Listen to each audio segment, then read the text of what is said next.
இன்றைக்கி பருப்பில் ஒரு உருளைக்கிழங்கு போட்டிருக்கேன் வெஞ்சனத்துக்காக. பாருங்கள் எப்படி செய்வோன்ட்டு. இந்த உருளைக்கிழங்கு வெந்துருச்சு, தோல் சீவி போட்டுக்கு வெந்துருச்சு.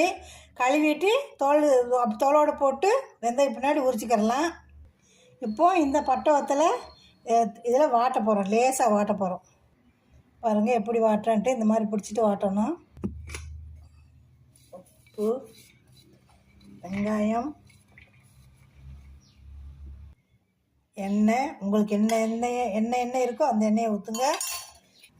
வத்தலை இப்படி நொறுக்கிடணும்.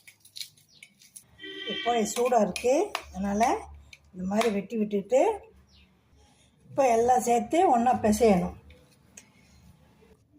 நல்லா பிசைஞ்சாச்சு. இப்போ நம்ம வீட்டில் 4 பேர்னால் 4 உருண்டை, நிறைய ஆள் இருந்தால் இன்னும் 2 கிழங்கு சேர்த்து போடணும். இந்த மாதிரி எத்தனை பேருக்கு